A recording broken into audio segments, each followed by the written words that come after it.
Hi ladies, welcome back to my channel. For those that do not know me, my name is Ashley, and here on my channel I teach you how to look and feel your best by elevating the everyday woman. Today's video is going to be something fun. I wanted to do a VSG journey of my BLS surgery that I had for weight loss back in 2012. So if that's something you're interested in, then go ahead and keep watching. Okay, I had the surgery back in 2012. I was 19 years old at the time, and in about 6 months, it took me 6 months to lose my first 100 pounds. I started off my highest weight, if I can remember right, my highest weight was, I'm gonna say 369 was my highest weight. And then the day of surgery, because they make you do a 2-week liquid diet, for me, I really did like a 3 or 4 week liquid diet because I got sick, and it wasn't because of the liquid diet. It just, I had got a stomach infection from, I don't know what I ate, but my stomach just felt so terrible to where I had to reschedule, and I had to do the liquid diet that for additional 2 weeks because they had to reschedule me. So the day of surgery, I was already down like 15 pounds, which was like crazy. Let's see, and so I guess we're gonna get a little bit further in that, but my highest weight was 369, and I was a size, what was it? I was like a size 30 or a size 32, which is very big. There's a lot for a high school student, because I just can remember, you know what, we're gonna get back. We're gonna get to that. So my opening statement, what was my decision? I was fat, and I wanted to lose the weight, and I mean, I was young. I've been big all my life. I started gaining weight in my adolescence, during my childhood years. And of course, if you're a child, you're 7, 8 years old, you don't know nothing about diet and exercises. You're not even aware of how large of a kid you are until people start calling you names. And one of the names that I was being called as a child, and I really hated it, was Big Ash. And that's because they already had another girl in my daycare at the time that her name was already Ashley, but instead of them just saying, oh, well, you're Ashley A, use your initial, and we're calling her Ashley G, they just decided to call me Big Ash, and it just stuck. And then, of course, children are very mean. They're very honest and blunt at times, but of course, they pick it up from other adults, and they pick it up from other kids on how to treat others. And so I was being teased a lot. And the funny thing about it is that I was only teased about my weight. I was teased about my weight and maybe my geekiness or how smart I was, but it never because, oh, she's ugly and this and that and the other. It was just mostly about my weight that I got teased of. Like I said, you don't know how fat you are or how big you are as a kid, because you're just so joyful and just trying to enjoy your life until someone comes along and say, you know, you fat, right? Or they tease you, and it was just so horrible. And I just got sick and tired of that as a childhood. And I always thought that I was gonna be really chubby and big, and what other people consider as big bone. I really just thought that I was gonna be that way for the rest of my life, and I just did not see any way else out of it.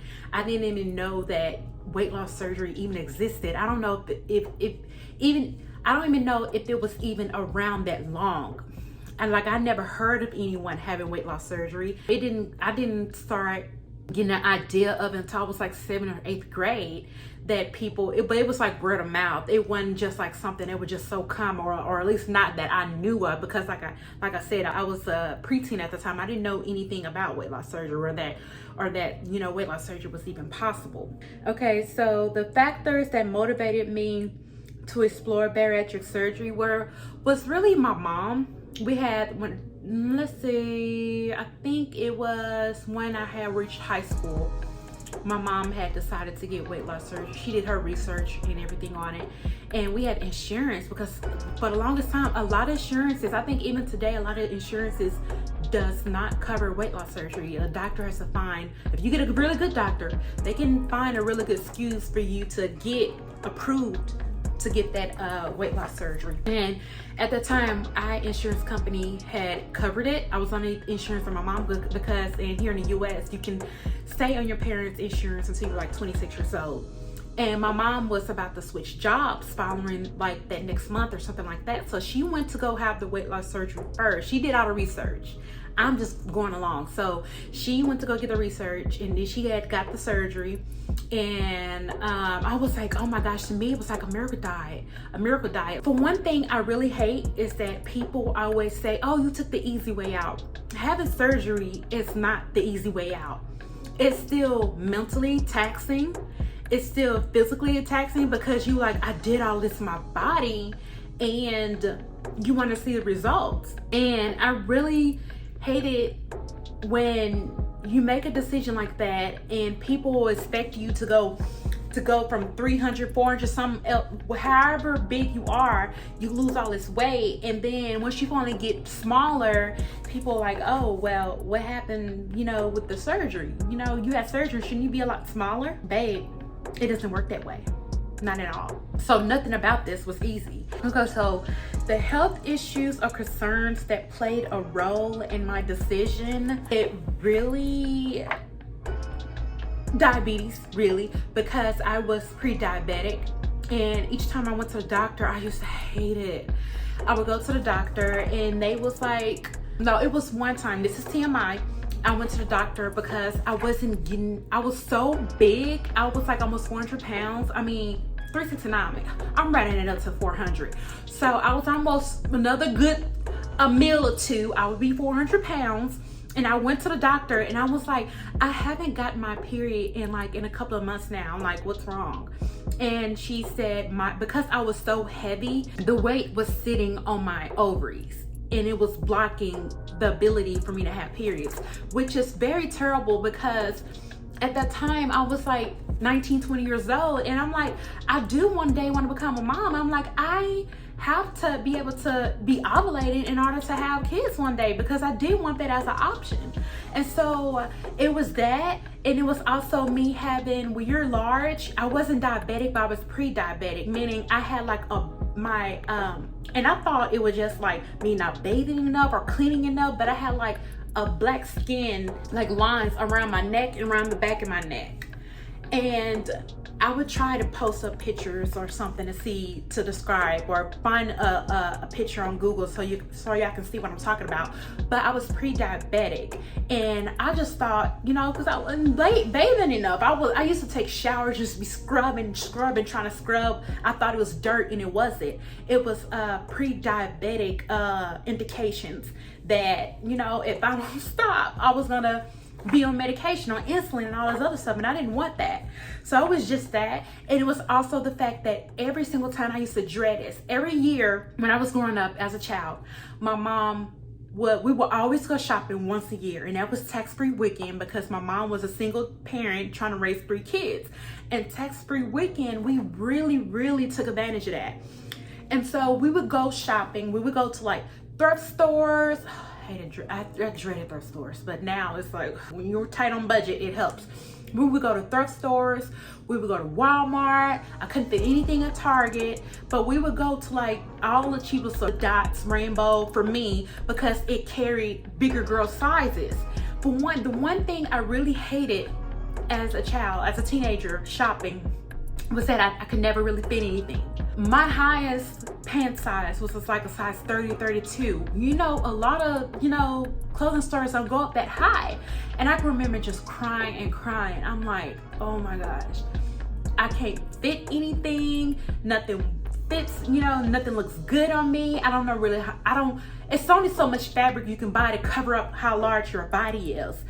And when you go to these stores, they would either like, and I really hate this, like if you go to Rainbow, I don't know if they still do this now. I remember going to Rainbow, Simply Fashions, all those other places, and they have, it's like a separation when you go into the store, almost like you're being segregated, okay, for being plus size. You would go inside the store and it'd be small, skinny, little itty clothes over here for all the girls that's under a size 14 and under, and then all the larger sizes on the right hand side. And you go, first of all, you would come into the store because they draw you in. They don't draw you in by having big girl clothes standing outside on the models. It's always a smaller size. And you think, oh, okay, they must got that in my size, you know, if I go inside. No, I would go in and I'm thinking, oh, this dress is so nice. And you walk inside and they don't have it. Or they may have it, but they would charge a lot more. I'm like, okay, but this dress set is $15, and why do I have to pay $20 or $25? And I only got so much money to work with to get some back to school clothes. Like I said, if they're real segregated up in there. And so I was like, no more do I want to do that. I want to be able to go to places and not have to worry about, oh, they're gonna have my size or not, am I gonna look good in this or not. Give me, yes, looking good in certain items, I do. I still that's not a big problem, because you still have to experiment and dress for your body shape, so you don't know what's gonna work for you. But I want to be able to go into a place and yes, they have my size. Even down to this day, yes, I lost a whole lot of weight and I'm still on this journey. That's why I named this video title VSG Journey. Not, then now it's an ongoing process for the rest of your life with losing this weight. But I don't want to go in there, go to stores and like, oh, they don't have, like I'm at an 18-20 now. We'll get more into that later. But I want to be comfortable and I want to feel good with shopping and not have to suffer because I'm at a certain size, and the standard of what all these designers make for clothing is not something that the world is still accustomed to, because they still have a cutoff with as far as certain clothing goes. Okay, so my pre-operational phase, the initial research, like I said, I didn't really research. My mom went to go get the surgery, and she was like, if you want to have surgery before I quit this job and move on to the next company that doesn't cover it, you better get it now. So I did. When I was trying to, as far as right after I had the surgery, me and my mom had briefly moved to Chicago for a month or two because she had a job transfer. It didn't work out. We had to come back. That's another story. But when we was out there, I tried to do research, and I think that's when YouTube first started coming out. It was 2010, 2011, maybe a few years younger than that. But I tried to research videos on other people's journeys, and I found little to no avail. No videos of people documenting their journeys. And of course, back then, I always wanted to start a YouTube channel, but I was so shy and nervous then, and I was always worrying about how I look, and to be honest, it really is quite vain about how people post and stuff on these social media sites. But I was just so sad that I didn't have any resources out there. There wasn't no, I'm pretty sure my doctor probably had support groups, but like I said, we was out in Chicago. I was 19 years old. I didn't know nothing about nutrition. So basically what happened is that I just started on the wrong foot. I was 19 years old. Again, I didn't have a job. I was in and out of school. No, I was about to start school, but I was going to enroll in Chicago, but we weren't there that long. So I didn't have a job. I wasn't in school. I don't know nothing about nutrition. So basically I just did what I thought that I should do. The documentations that your doctor gives you before and right after you have the surgery, it only lasts for a few months. And then after that, when you get to a certain point, you're like, what do I do now? Of course they want you to focus on your protein intake. Most doctors say 60 to 80 grams of protein, depending on your doctor. Every doctor says something different. And of course they say eat more fruits and veggies. Stay away from all the cheesecakes and the donuts and the ice creams and the cookies and all this other stuff that's bad for you, obviously. But do you always do that? No. Who's there for the rest of their life gonna say, I never have another sweet again? That's very unrealistic. But like I said, the resources wasn't really around, and I wasn't well prepared of what was about to happen and what could have happened and how I was able to get through that. They say after you have the surgery, and I don't want to defer anyone from having the surgery. If I had to do it all over again, best believe, baby, honey, I would do it in a heartbeat, because long story short, in the long run, this surgery has saved my life. I have absolutely no regrets about it. I just wish that I was in a better circumstance, but a lot of you guys probably are now in a good circumstance, in a good place to where you can really educate yourself on nutrition, that you have a support background, that you're able to reach out to your doctor or any support groups or even like different social groups online to help you go through this. I had none of that. Absolutely none of that. And I was just walking through the blind. And I understand and I see why they say after you have the surgery, I think they say 30 or 40%. I don't know the exact numbers because every website I went to says something different. But a lot of people, not all, but a lot of people would gain like 30 or 40% of their weight back, and plus some. Like if you gain almost all your weight back from having a surgery, your surgery wasn't properly done. I'm gonna just be honest. In my opinion, I don't think that they probably secure you, and so you probably would need to go back and get a revision done. My sleeve is still small, and I did not know my sleeve is still small because I thought, you know, because I eat a little bit more portions. But even when I go to a restaurant, I can still eat a kid's meal. Sometimes I can finish it, sometimes I can't. So I know my restriction is still there, and I know it's there because obviously, if I eat too fast or too much, I'll start vomiting, which is, to me, it just as a warning, like, Ash, you really need to slow down.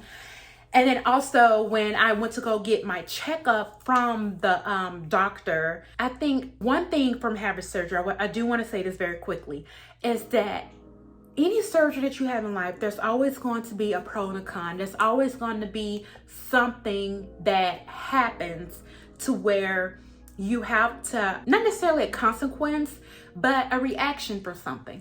So in this case, for me having surgery, because they rerouting they didn't reroute. I had the bariatric BLS vertical sleeve surgery, and I will try to put up a little link or a GIF video right here of exactly what it is. So basically, your stomach is shaped like a banana, and so they just trim a part of your stomach, and so that's what I had.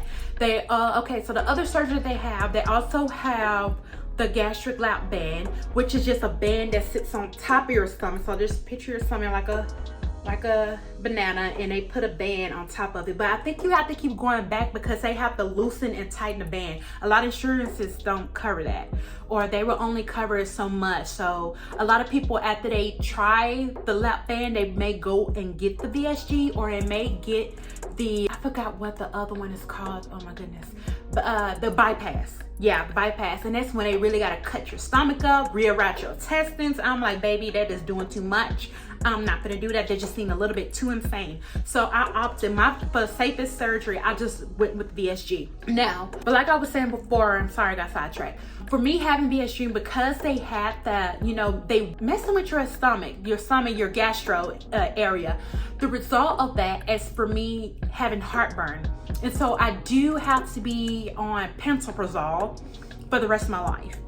And without it, because you vomiting so much, especially right after surgery, because you don't know, your stomach's still like a baby. You don't know your limits, and sometimes if something just don't sit right, it will come up. And so it would erode your throat line. And from that happening, I had got achalasia, which is, from what I understand, is almost like, okay, so it's almost the pre-stages of esophageal cancer. Now there's achalasia, and then there's pre-cancer, and cancer 1, 2, and 3, how many numbers to go up.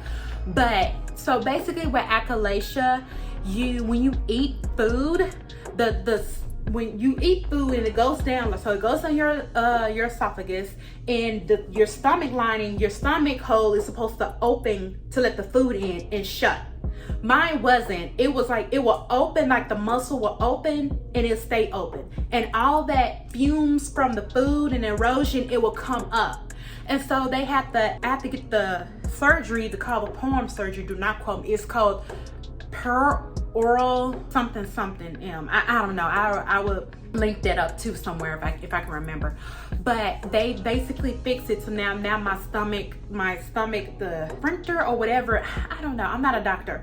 It would close like it should to let food in and out, so that my stomach, my esophagus don't get eroded. Because when you think about it, you can't. If I having esophageal cancer is different from having breast cancer. If you have tumors in your breast, that could just cut your breast off.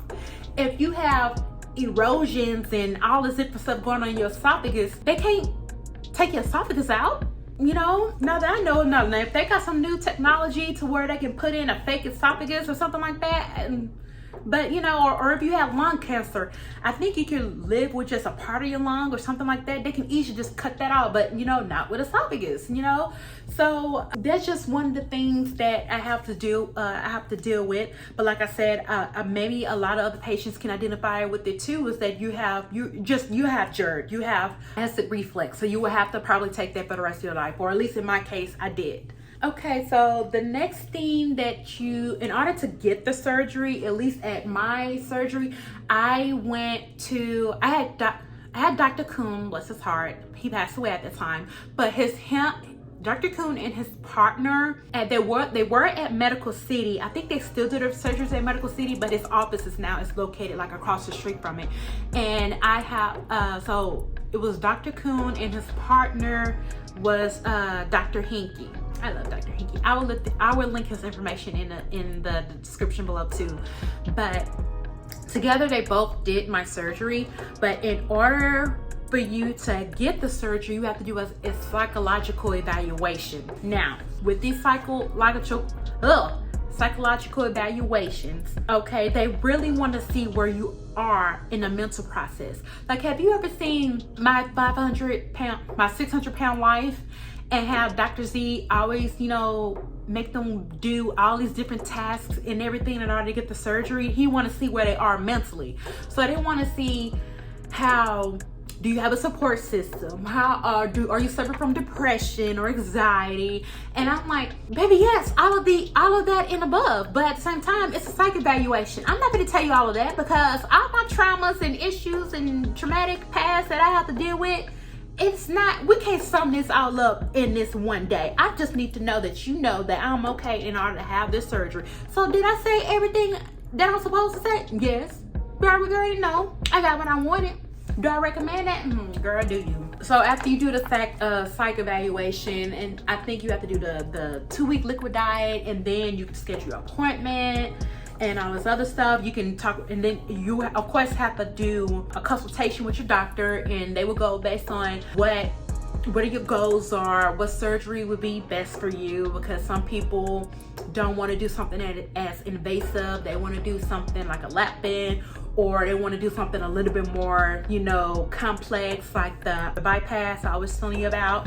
Okay, I already talked about preparation. Let's see. Post-op, of course, you're gonna have to do like a 2-week, or at least my doctor made me do a 2-week follow-up to see if everything is healing properly, if you had any questions. And oh my gosh, you guys, my pre-op was 2 weeks after surgery. When I came into pre-op, I think I had lost another 15 pounds. And I was like, that was crazy, because I'm like, oh my gosh, it's only been like a month, because I had lost 15 before surgery and then 15 2 weeks after surgery. And I'm thinking, this weight is just sliding off. I'm not even doing anything. And so I really like that. And at the same time, I don't know why, but I felt like I didn't want to disappoint my doctor. And I'm like, I know a lot, your doctor's just there for a coin, but you know, some doctors are there because they really care about you. And so it's like I didn't want, to kind of disappoint him, and I didn't want to feel like, oh, I was just another number or another patient that really, kind of wasted your time or anything like that. But I really wanted to do my best and give it my all, especially if you in the beginning stages, because at the time when you see the weight coming off, it's like you like it. It's like motivating you to just keep going, because you want to see more come out. And so that's my only personal experience that I really liked. Let's see. Other than that, I didn't really have any challenges, or I was still sore, and the soreness is a different type of soreness. It's like, how would I describe it? I wasn't in excruciating pain, not at all. Like, my stomach hurted, but it felt like, not necessarily felt like, it felt like how you do a bunch of crunches or sit-ups and it's like tender and sore like that. That's what it felt like. It's a different type of pain. So they had me on some syrup, and it was, what kind of medicine? It was acetaminophen, but you know, acetaminophen is something the real good stuff. That's how I can know, because it tastes like pineapples when I drink it. And baby, when I tell you, when I drank that mess, that syrup, I ain't gonna lie, it did make me sleepy. I was feeling good though. I was like, ooh, where is my next dose? So I do see how people get addicted to it, but make sure you don't get addicted to that medicine, okay? And by the way, if you're really loving what you're seeing so far, go ahead and subscribe. Because like, girl, what are you doing? Like this video. Go ahead and subscribe. Recovery. Okay. How long did recovery take? Well, to recover, like if I had a job, like I said, I was like 19 years old. No, I was 20. Yeah, I was 20 years old. It was like a month before my birthday. Recovery, like if I had a job and if I was working, I would. If they recommend you taking off a week or two for work, I really would, because you're gonna be sore. You're not gonna, and on top of that, you have to give yourself injections in your stomach, and it's just it's a blood thinner so that you won't get any blood clots. So I do recommend, if you say take off a week for work or take off 2 weeks, go ahead and do that, because your body, your stomach will be a little tender, will be a little sore, and you will have to take those injections. And I'm like, babe, I'd be too uncomfortable trying to inject myself at my desk in the cubicle.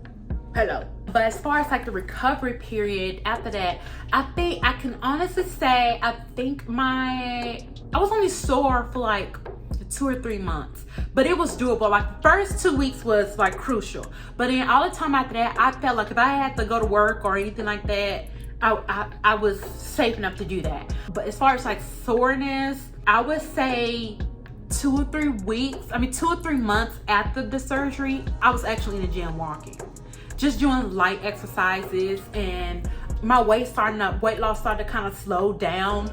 And I guess to me, because like I said, I didn't have no information based off of, I didn't have anything to go on. So I just thought, oh, I'm just gonna keep losing 15 pounds every 2 weeks. Like, baby, no. I didn't know what to expect. I was on my own, going through the dark with this. And yeah, I had my mom. Yeah, my mom had the surgery, but at the same time, my weight loss was different from her weight loss. She was a lot bigger when she had it. She didn't reach goal. I didn't reach goal. My sister didn't reach goal when she had it. So my sister had it right after I had mine. But all of our experiences was different. I had got down the smallest between the 3 of us. And my mom, like I said, I bypassed my mom's weight loss. And yes, you will hit stalls, but baby, believe me, it's just a stall. It's just a plateau, because you will start losing again. Like, long as you eating correctly, exercising, and I wouldn't put a lot of stress on the exercising, because you already at a calorie deficit. If you're already calorie deficit, then baby, why are you starving yourself by trying to burn off another 2 or 3, 500 calories? Because it just don't work that way. It's just gonna make you hungry, and you're gonna be so upset and frustrated that you can't eat a lot in order to make up for it. Cause then you're gonna feel like you're just starving, and then you're just gonna mess up your whole metabolism and all that other stuff. So yeah, a stall is just a stall. You will get past it, and you will start losing again. Okay, diet and nutrition. The pre-operative diet plan, I already told y'all, they're gonna have you on a 2-week diet, and then after surgery, you're gonna start, you eating like mushy food, you eating like baby type food. Some people really did, went to the grocery store and got baby foods, this is fine. It has nutrition in it. If you wanna eat like baby applesauce and all the other stuff, you can. So you're gonna start off with like liquids like broth, applesauce, jello, and then they slowly increase it to like mashed potatoes, maybe some tuna, and then slowly start digressing to maybe you can start eventually eating chicken, and then start eating tougher meats. One thing that I thought that was really strange and funny was that my sense of smell changed after I had surgery. That was so weird.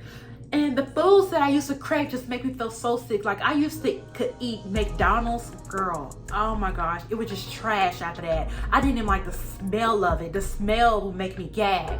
My sense of smell changed.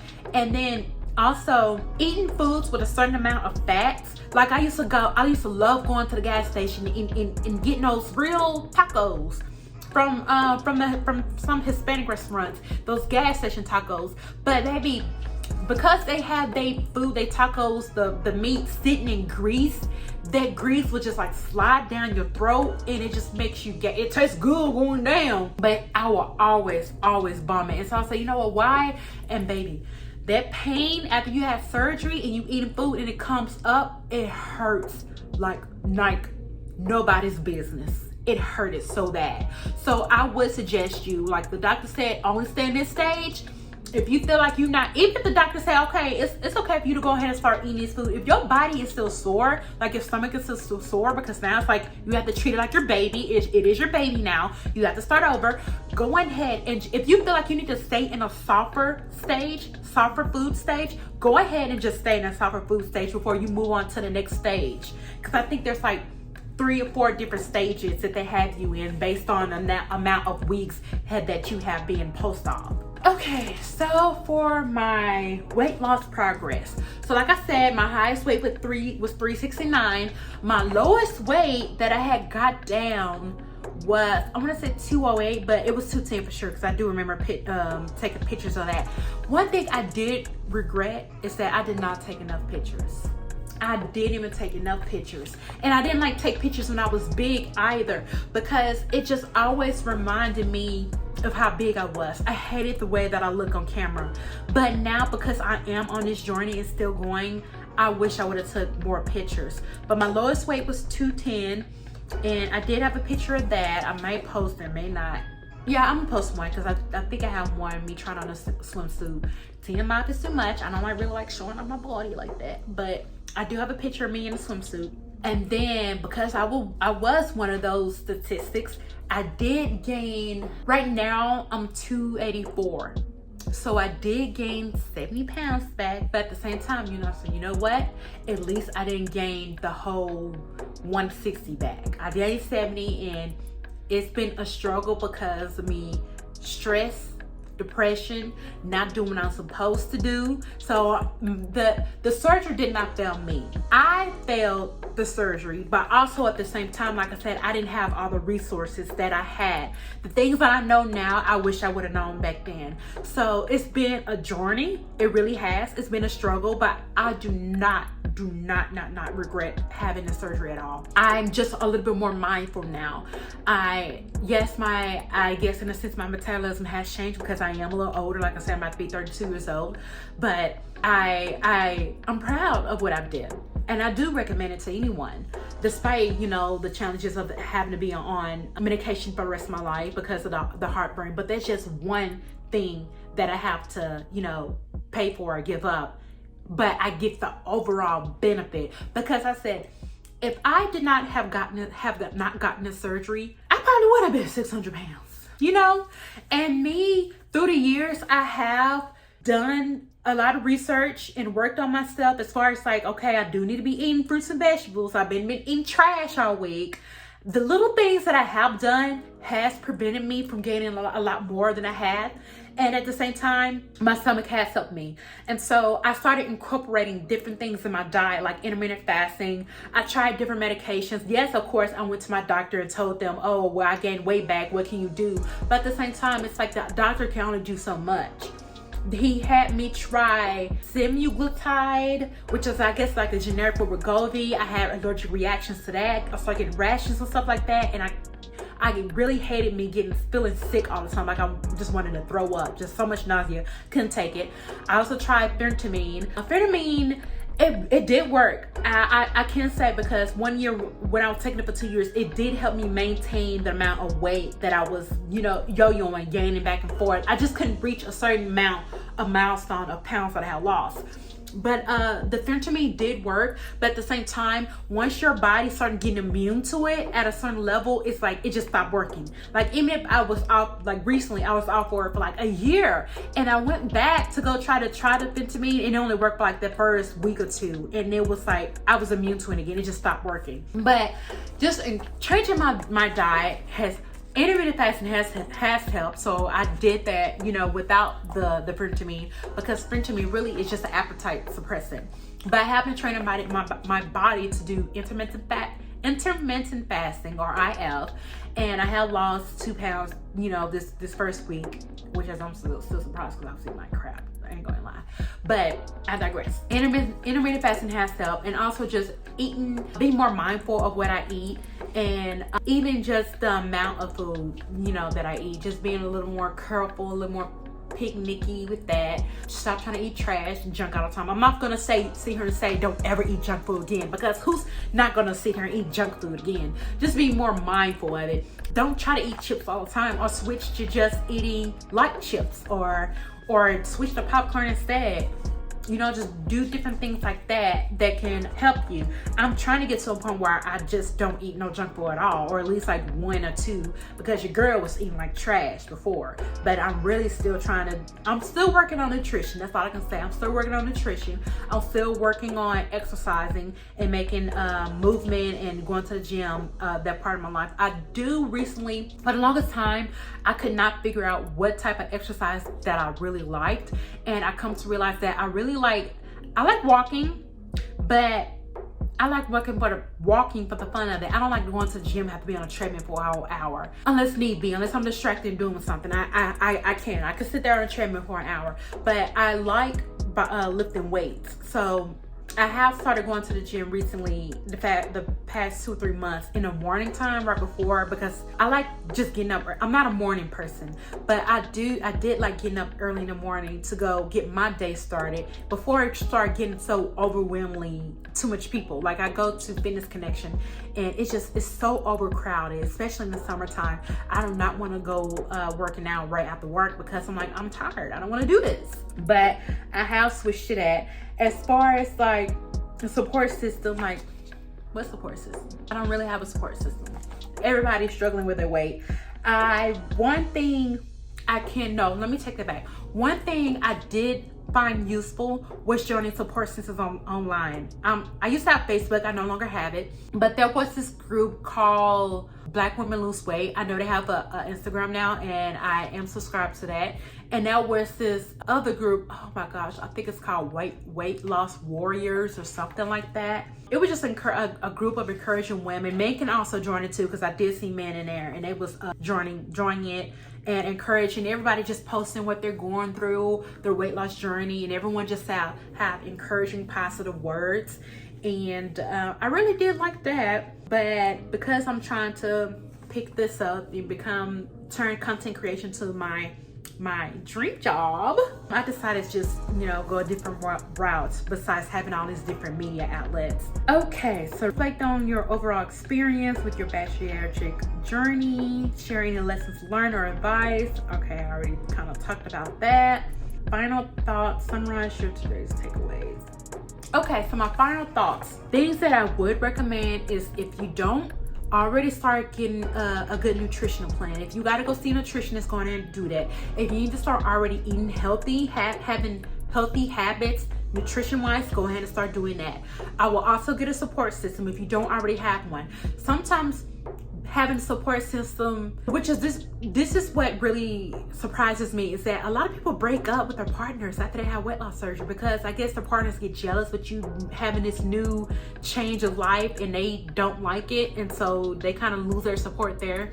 But having support system, that doesn't necessarily mean that it has to be your best friend or your mom or your dad or family. Your support system can come from anywhere. It can come from your Weight Watchers or something like that. Or like I was just saying before, have a support system for my online site. But I would get a support system. I would start incorporating going to the gym or having some type of healthy habit. I would encourage that too. And I think that's the only takeaways that I have. And like I said, if I had to do it all over again, no regrets. Okay, you guys, so thank you so much for tuning in. I know this video was extremely long. I'm going to try to edit it down to the best way I can, but I'm still all new at this. But I thank you so much for tuning in today, and don't forget to subscribe and to comment down below. Until next time, bye.